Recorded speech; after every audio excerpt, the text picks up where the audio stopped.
സ്വാമി ശരണം. 2025 സെപ്റ്റംബർ മാസം 20 ഡൽഹിയിലെ RK പുരം അയ്യപ്പ ക്ഷേത്രത്തിൽ അയ്യപ്പ ഭക്ത സംഗമവും അയ്യപ്പ ജ്യോതി തെളിയിക്കലും നടന്നു. ഡൽഹിയിലും NCRലുമുള്ള ഏകദേശം 2500ഓളം അയ്യപ്പ ഭക്തർ അതിൽ പങ്കെടുത്തു. ഈ അയ്യപ്പ ഭക്ത സംഗമം എങ്ങനെ ഉണ്ടായി? ലക്ഷ്യമെന്തായിരുന്നു? ആരൊക്കെ എന്തൊക്കെയാണ് പ്രസംഗിച്ചത് എന്ന് ചുരുക്കത്തിൽ, അതുപോലെ പാസാക്കിയ പ്രമേയങ്ങൾ എന്തൊക്കെയായിരുന്നു? ഇതേ ദിവസം പമ്പാ തീരത്ത് നടന്ന സംഗമത്തിന്റെ ഒരു ചെറിയ വിവരണം തുടങ്ങിയവയാണ് ഈ വീഡിയോയിലൂടെ പറയാൻ ഉദ്ദേശിക്കുന്നത്. അതായത്, നൈഷ്ഠിക ബ്രഹ്മചാരിയായ സ്വാമി അയ്യപ്പന്റെ ആചാരങ്ങളും അനുഷ്ഠാനങ്ങളും സംരക്ഷിക്കുക എന്നുള്ളതായിരുന്നു അയ്യപ്പ ഭക്ത സംഗമത്തിന്റെ പ്രധാന ഉദ്ദേശ്യം. RK പുരം അയ്യപ്പ ക്ഷേത്രത്തെക്കുറിച്ച് 2 വാക്ക് പറഞ്ഞുകൊള്ളട്ടെ.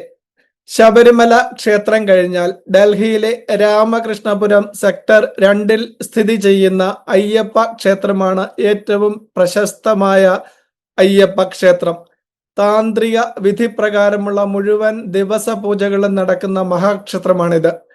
അമൃത കലശധാരിയായ സ്വാമി അയ്യപ്പനാണ് പ്രതിഷ്ഠ. ഇവിടെ വച്ചു തന്നെ അയ്യപ്പ ഭക്ത സംഗമം നടത്തണമെന്ന് എല്ലാ ഭക്തരും ഒരേ സ്വരത്തിൽ ആവശ്യപ്പെട്ടു. അങ്ങനെ 2025 സെപ്റ്റംബർ മാസം 20 വൈകിട്ട് 5:30 മുതൽ 8:30 വരെ അയ്യപ്പ ഭക്ത സംഗമം നടത്തപ്പെട്ടു.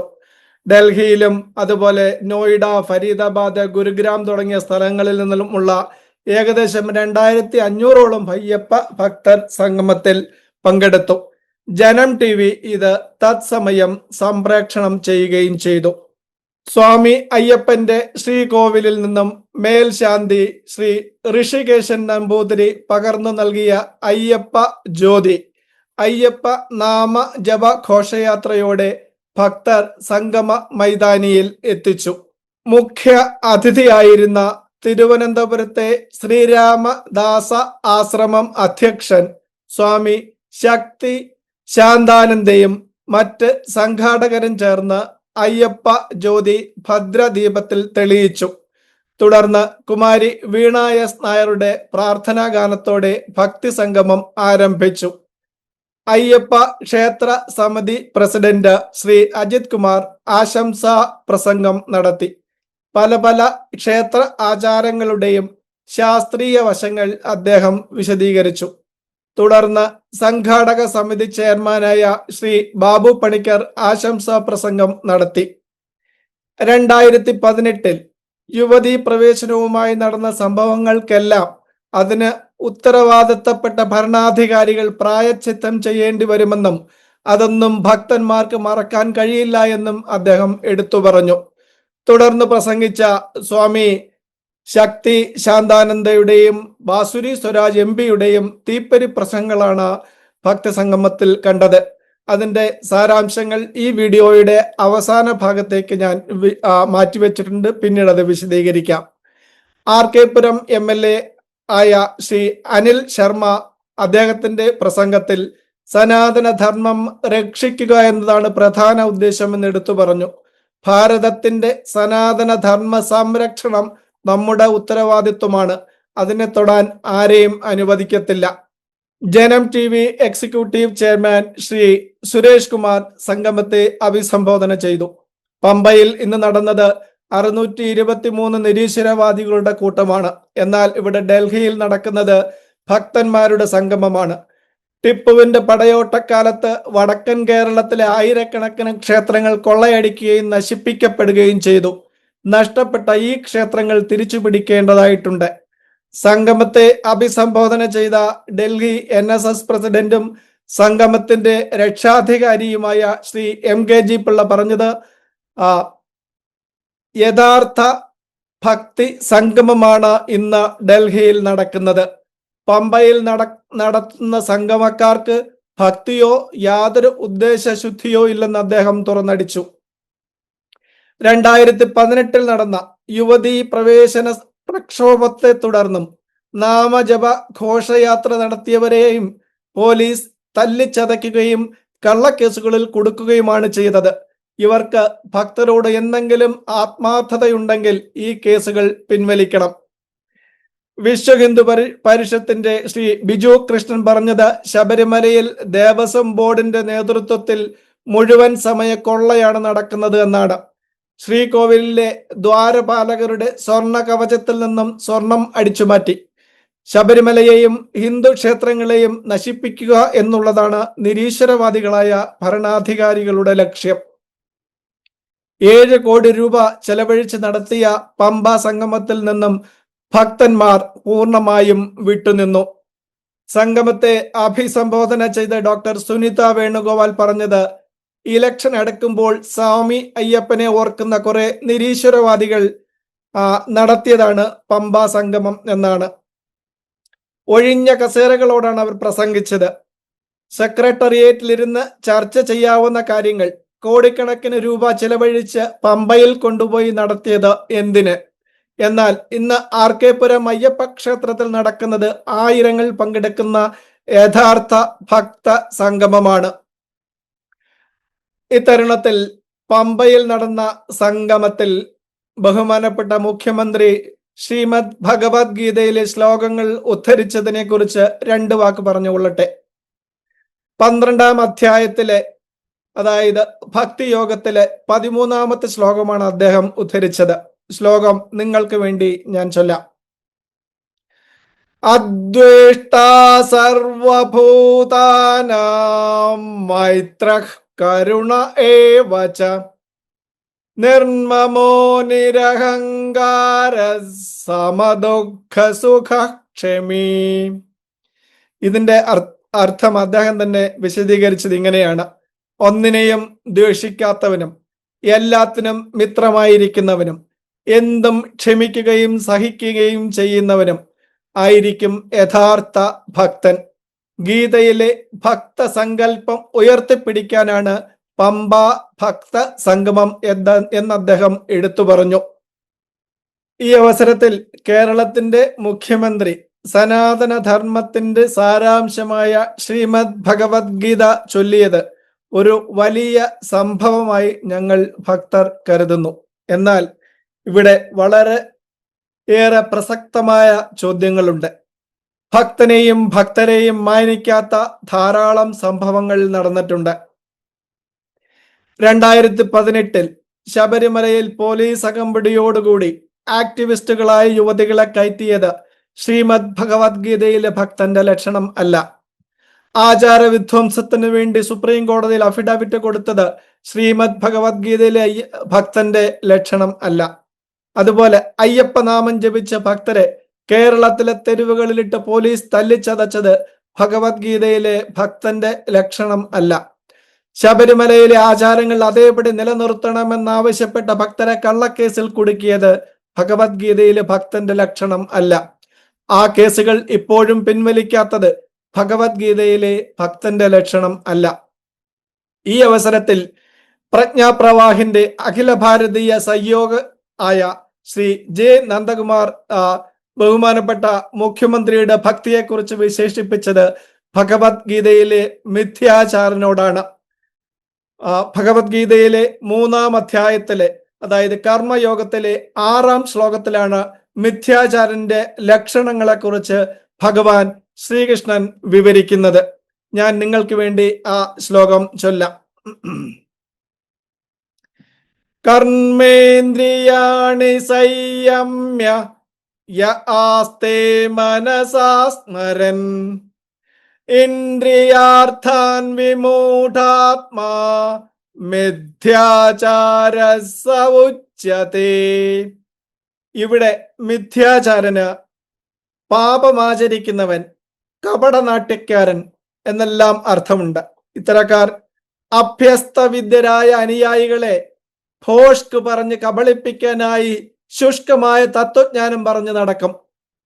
പുറമെ നല്ലവനെന്ന് നടിക്കുകയും മനസ്സിൽ സർവകാര്യങ്ങളിലും ദുഷ്ടചിന്ത പുലർത്തുന്നവനുമാണ് മിഥ്യാചാര്യന്മാർ അഥവാ കപട നാട്യക്കാർ.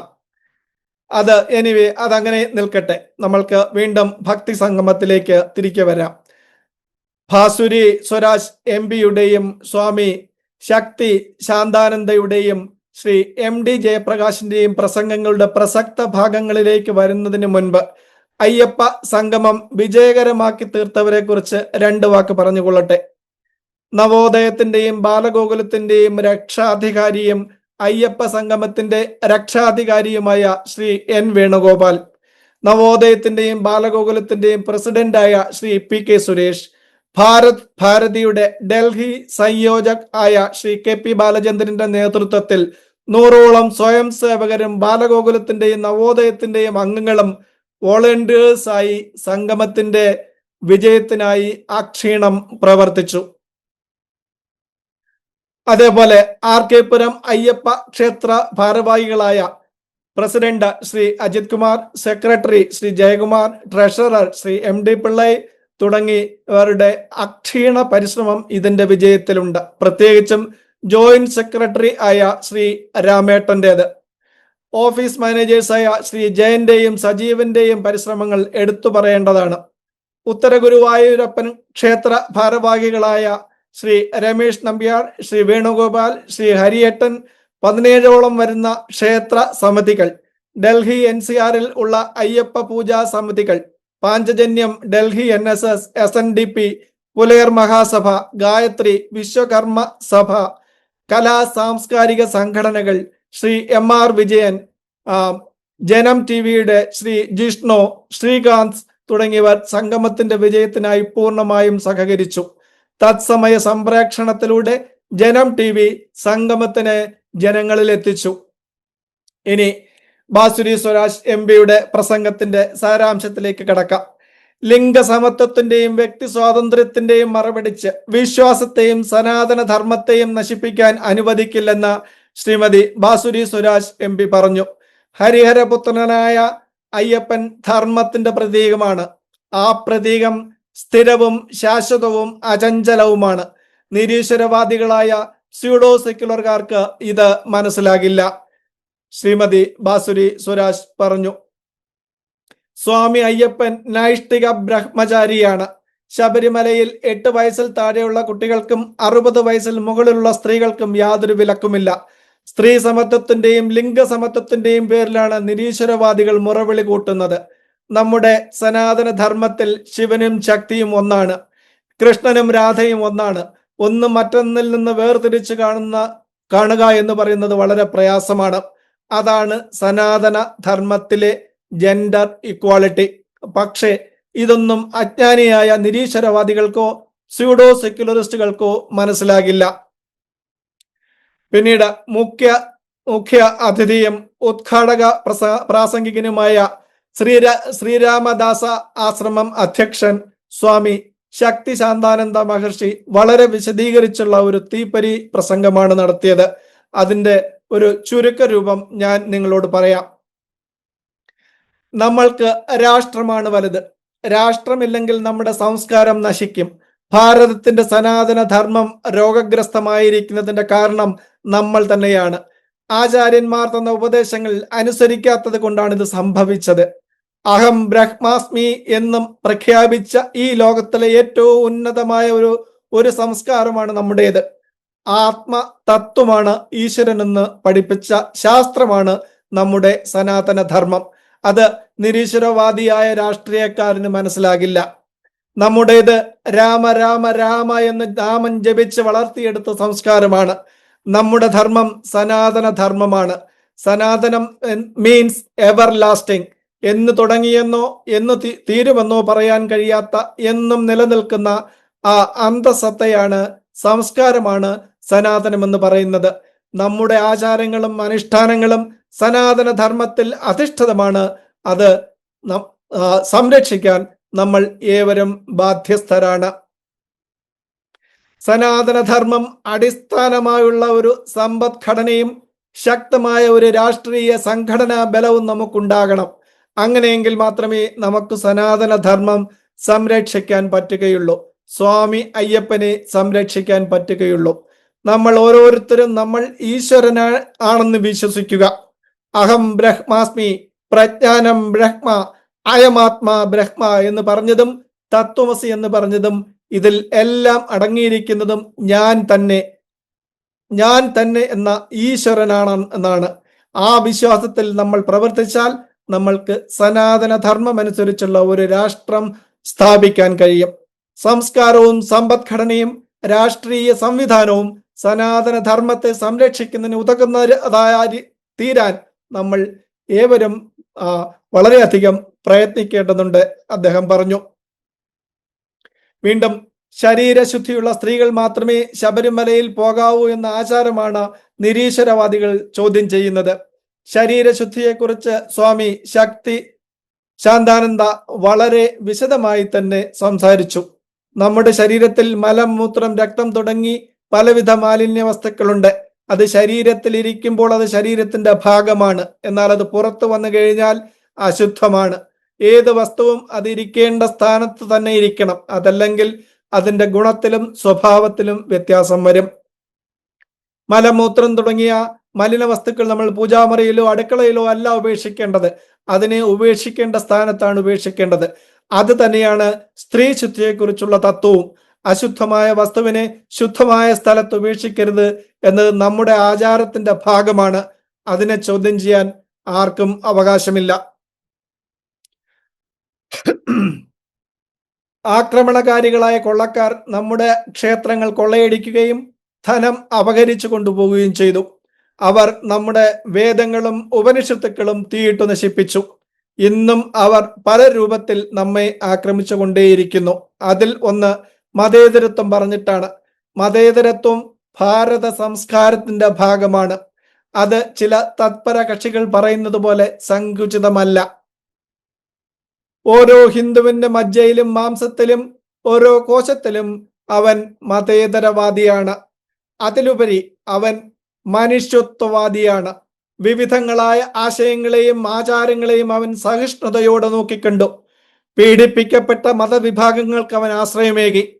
അതുകൊണ്ടാണ് ഇന്ന് ഈ ഭാരതത്തിൽ മുസ്ലിങ്ങളുള്ളത്, ക്രിസ്ത്യാനികളുള്ളത്, കമ്മ്യൂണിസ്റ്റുകളുള്ളത്, കോൺഗ്രസ് ഉള്ളത്. അതാണ് ഹിന്ദുവിന്റെ മഹത്വം. സ്വാമി ശാന്താനന്ദ പറഞ്ഞു, നിരീശ്വരവാദികൾ നമ്മുടെ ധർമ്മത്തെയും ദൈവങ്ങളെയും ആചാരങ്ങളെയും അധിക്ഷേപിക്കുന്നതിനെ കുറിച്ച് സ്വാമി ശക്തി ശാന്താനന്ദ മഹർഷി വളരെ വിപുലമായ വേദാന്ത ചിന്തയിലൂടെ ഭക്തരെ പറഞ്ഞു മനസ്സിലാക്കി. നിരീശ്വരവാദികൾ പറയുന്നത് കാണാത്ത ദൈവത്തെ കൈവണങ്ങല എന്ന ചാർവാക സിദ്ധാന്തമാണ്. അവർ പറയുന്നു അവർ കാണുന്നതിനെ മാത്രമേ വിശ്വസിക്കൂ എന്ന്. സ്വാമി നിരീശ്വരവാദികളോട് ചോദിച്ചു, നിങ്ങൾ കാണുന്നതൊക്കെ ശരിയാണെന്ന് കരുതുന്നുണ്ടോ? നിങ്ങൾ നിങ്ങളുടെ നേതാവിനെ കണ്ടിട്ടുണ്ടോ? പിന്നെ എന്തിനാണ് ആ നേതാവിനെ നിങ്ങൾ വിശ്വസിക്കുന്നത്? കാണാൻ പറ്റാത്ത ഹൈഡ്രജനും കാണാൻ പറ്റാത്ത ഓക്സിജനും ചേർന്നാണ് കാണാൻ പറ്റുന്ന ജലമുണ്ടായത്. കാണാൻ പറ്റാത്തതിൽ നിന്നുമാണ് കാണാൻ പറ്റുന്നതുണ്ടാകുന്നത്. ഒന്ന് എന്ന സംഖ്യ ആരെങ്കിലും കണ്ടിട്ടുണ്ടോ എന്ന് അദ്ദേഹം സദസ്സനോട് ചോദിച്ചു. നമ്മൾ എങ്ങനെയാണ് ഒന്ന് എന്ന് പഠിച്ചത്? അത് ഒരു മീഡിയത്തിലൂടെയാണ് നമ്മളോട് വിശദീകരിച്ചത്. അതായത് അധ്യാപകൻ ഒരു വിരലോ ഒരു വടിയോ കാണിച്ചിട്ട് ഇതാണ് ഒന്ന് എന്ന് പറഞ്ഞു. അത് നമ്മൾ വിശ്വസിച്ചു. പക്ഷെ ഒന്ന് എന്താണെന്ന് ആരും ഇന്നേ വരെ കണ്ടിട്ടില്ല. ഒന്ന് എല്ലാറ്റിലുമുണ്ട്. ഒന്ന് എന്ന് പറയുന്നത് കാണാൻ പറ്റാത്ത ഒരു തത്വമാണ്. അത് കാണാൻ പറ്റുന്ന ഒരു മാധ്യമത്തിലൂടെയാണ് നമ്മളോട് വിശദീകരിക്കുന്നത്. കാണാൻ പറ്റാത്ത ഈശ്വരനെ കാണാൻ പറ്റുന്ന മാധ്യമം ആവശ്യമാണ്. കാണാൻ പറ്റുന്ന മാധ്യമത്തിലൂടെ മാത്രമേ കാണാൻ പറ്റാത്ത തത്വങ്ങളെ നമുക്കറിയുവാനും മനസ്സിലാക്കുവാനും കഴിയൂ എന്ന് പഠിപ്പിച്ച ശാസ്ത്രമാണ് സനാതന ധർമ്മം. കാണാത്ത ഈശ്വരനെ കാണുവാൻ കാണുന്ന മാധ്യമങ്ങളായ ക്ഷേത്രങ്ങളിലൂടെയും ആചാരങ്ങളിലൂടെയും പൂജാവിധികളിലൂടെയുമാണ് സാധ്യമാകുന്നത്. കാണാൻ പറ്റുന്ന പലതും കാലക്രമേണ മാറ്റം വരും. അതാണ് പ്രപഞ്ച സ്വഭാവം. അതുകൊണ്ടാണ് ജഗത് മിഥ്യ എന്ന് പറയുന്നത്. പ്രപഞ്ച സൃഷ്ടിയെക്കുറിച്ചും സനാതന ധർമ്മത്തിന്റെ ശാസ്ത്രീയ വശത്തെക്കുറിച്ചും സ്വാമി ശക്തി ശാന്താനന്ദ മഹർഷി വിശദീകരിച്ചു. ഭൂമി ജലത്തിൽ ലയിക്കുന്നു, ജലം അഗ്നിയിൽ ലയിക്കുന്നു, അഗ്നി വായുവിൽ ലയിക്കുന്നു, വായു ആകാശത്തിൽ ലയിക്കുന്നു, ആകാശം ചിദാകാശത്തിൽ ലയിക്കുന്നു, ചിതാകാശം എന്നാൽ കോൺഷ്യൻസ് ആണ്, അത് ബ്രഹ്മമാണ്. ഇതാണ് സൃഷ്ടിക്രമ രഹസ്യം. കാണാൻ പറ്റാത്ത പുരുഷനും പ്രകൃതിയും ലയിച്ചിട്ടാണ് പ്രപഞ്ചം ഉണ്ടാകുന്നത്. അതുകൊണ്ട് കാണാൻ പറ്റാത്തതിനെ വിശ്വസിക്കില്ല എന്നത് തെറ്റാണ്. കാണാൻ പറ്റാത്തതിൽ നിന്നുമാണ് കാണാൻ പറ്റുന്നത് ഉണ്ടായത്. ഈ അറിവില്ലാത്ത നിരീശ്വരവാദി അജ്ഞാനിയാണ്. വേദവും നമ്മുടെ ഉപനിഷത്തുക്കളെല്ലാം വളരെ ഗഹനമായി പഠിച്ചിട്ട് ഐൻസ്റ്റീൻ പറഞ്ഞത്, I regard matter as conscience. I regard consciousness, അതായത് ബ്രഹ്മ ചൈതന്യം, as fundamental. I regard matter, അതായത് പ്രപഞ്ചം, as A derivative of conscience, അതായത് ബ്രഹ്മം. ഇത് മനസ്സിലാക്കാത്ത നിരീശ്വരവാദി ഏറ്റവും അന്ധവിശ്വാസിയും അജ്ഞാനിയുമാണ്. സനാതന ധർമ്മത്തിന്റെ ശാസ്ത്രീയ വശങ്ങളെക്കുറിച്ച് പറഞ്ഞത് നമ്മുടെ ഋഷീശ്വരന്മാർ ആയിരക്കണക്കിന് വർഷങ്ങൾക്ക് മുൻപ് ശാസ്ത്ര തത്വങ്ങൾ നമ്മൾക്ക് വേണ്ടി ഓരോ വനാന്തരങ്ങളിലും ഗുഹകളിലും ഇരുന്ന് തപസ് ചെയ്തിട്ട് നമ്മളോട് പറഞ്ഞു. ഉദാഹരണത്തിനായി അദ്ദേഹം പറഞ്ഞത്, സൂര്യനും ചന്ദ്രനും ഭൂമിയും അതുപോലെ മറ്റനേകം ഗ്രഹങ്ങളെല്ലാം എത്ര ദൂരെയാണ് നിൽക്കുന്നത്, അത് എത്ര വേഗത്തിൽ സഞ്ചരിക്കുന്നു, എപ്പോഴാണ് സൂര്യഗ്രഹണവും ചന്ദ്രഗ്രഹണവും ഉണ്ടാകുന്നത്, ഇതെല്ലാം ഒരു നിമിഷം പോലും വ്യത്യാസമില്ലാതെ ഇന്നും തുടർന്നു കൊണ്ടേയിരിക്കുന്നു. ഇതൊന്നും മോഡേൺ സയൻസ് അല്ല നമ്മൾക്ക് പഠിപ്പിച്ചു തന്നത്. നമ്മൾ ആ സനാതന ധർമ്മത്തിന്റെ സന്തതികളാണ്. ആ സനാതന ധർമ്മം ശാസ്ത്രമാണ്, അത് വൈറസ് അല്ല. ധർമ്മശാസ്താവിന്റെ സന്നിധിയിൽ നിന്നും നമുക്ക് സനാതന ധർമ്മം സംരക്ഷിക്കുന്നതിനുള്ള തുടക്കം കുറിക്കാം. സ്വാമി ശക്തി ശാന്താനന്ദ പറഞ്ഞു നിർത്തി. തുടർന്ന് അയ്യപ്പ സംഗമത്തിന്റെ ജനറൽ കൺവീനറായ ശ്രീ MD ജയപ്രകാശ് ശബരിമല ക്ഷേത്രത്തിന്റെ സംരക്ഷണം ഉറപ്പാക്കണമെന്നാവശ്യപ്പെട്ട് 3 പ്രമേയങ്ങൾ അവതരിപ്പിച്ചു. അത് ഞാൻ നിങ്ങൾക്ക് വേണ്ടി വായിക്കാം. ശബരിമലയിൽ പണത്തിന്റെ പേരിൽ ഭക്തരെ വേർതിരിക്കുന്ന നടപടി റദ്ദാക്കണം. 2, 2018 ആചാര സംരക്ഷണത്തിനായി നാമജപം നടത്തിയ ഭക്തർക്കെതിരെ എടുത്ത കള്ളക്കേസുകൾ റദ്ദാക്കണം.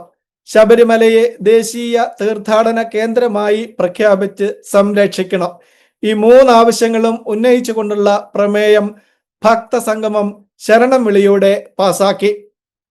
ഇതിനെ തുടർന്ന് ശ്രീ PM വെങ്കടേശ്വരൻ പോറ്റി അയ്യപ്പ അഷ്ടോത്തര മന്ത്രം ജപിച്ചു തുടങ്ങിയതോടുകൂടി എല്ലാ അയ്യപ്പ ഭക്തരും അയ്യപ്പ ജ്യോതി തെളിയിച്ചു. ആ ശ്രീകോവിലിൽ നിന്നും തെളിയിച്ച ജ്യോതി എല്ലാ ഭക്തരുടെ കയ്യിലുമുള്ള ചെറുവിളക്കിലേക്ക് പകർന്നു കൊടുത്തു. ശരണം വിളിയോടെ ഭക്തർ അയ്യപ്പ ജ്യോതി തെളിയിച്ചു. ഇതിനെ തുടർന്ന് ജനം TVയുടെ ജിഷ്ണു കൃഷ്ണൻ നന്ദി പ്രകാശനം നടത്തി. തുടർന്ന് സ്വാമി ശക്തി ശാന്താനന്ദ സ്വാമി ശാന്തി മന്ത്രം ചൊല്ലി ഭക്തി സംഗമത്തിന് സമാപനം കുറിച്ചു. ഇത്രയുമാണ് ഡൽഹി അയ്യപ്പ ക്ഷേത്രത്തിൽ നടന്ന ഭക്തി സംഗമത്തിനെ കുറിച്ചുള്ള വിവരണങ്ങൾ. സ്വാമിയെ ശരണമയ്യപ്പ.